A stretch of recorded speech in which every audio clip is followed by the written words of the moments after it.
मला बाहेर काढा, मी तुमचे पैसे देतो. ग्रोमोरचा आरोपी भूपेंद्रची आर्त विनवणी.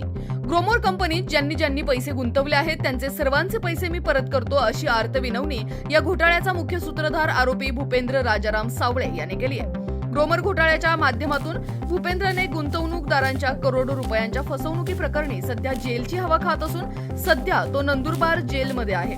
आरोपीचे वकील ॲडव्होकेट BA हुसळे त्याच्या संपर्कात असून त्याची बाजू मांडण्यासाठी VC द्वारे किंवा प्रत्यक्ष भेटीगाठी सुरू आहेत. नुकतीच त्यांनी नंदुरबार जेलमध्ये जात भूपेंद्रशी संवाद साधला. त्यावेळी भूपेंद्र काहीसा नाराज असल्याचा दिसत होता.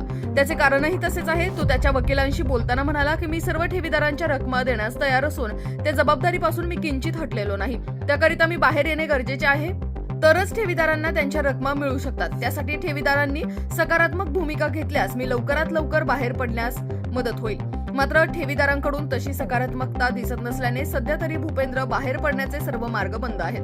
दरम्यान आम्ही त्याला 2 ते 3 महिन्याच्या आत बाहेर काढण्यास प्रयत्नशील असल्याचे त्याचे वकील BA हुसळे यांनी सांगितलंय. राष्ट्र सह्याद्री न्यूज साठी प्रतिनिधी अशोक दुशिंग, शिर्डी. आता कालच माझी ती काही भूपेंद्रशी ऑनलाईन त्याची मीटिंग झाली कॉन्फरन्सवरती. त्याच्याबद्दल त्यांनी म्हटलंय हे जे पैसे आहेत मी बाहेर आल्यानंतर तात्काळपणे परत करेल याची हमी त्यांनी मला दिली आहे. त्याच्यासाठी जी काही कायदेशीर प्रक्रिया आहे ती मी या भूपेंद्रच्या वतीने राबवत आहेत.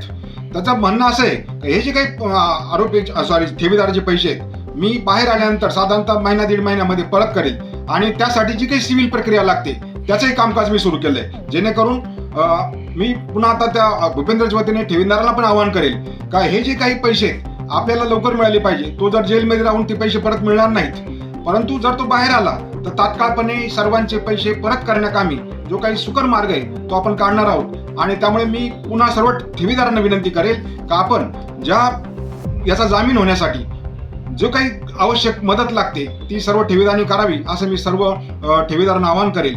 आणि तो लवकर बाहेर कसा करता येईल यासाठी आपण सर्वांनी प्रयत्न करूया आणि त्याला बाहेर काढूया.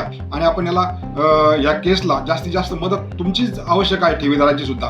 तर ठेवीदारांनी प्रामुख्याने जे काय आता सिव्हिलचं नेचर असेल तर त्याच्यामध्ये सहकार्य करा. जे काही जामीन आम्ही ठेवणार आहेत त्याला सहकार्य करा.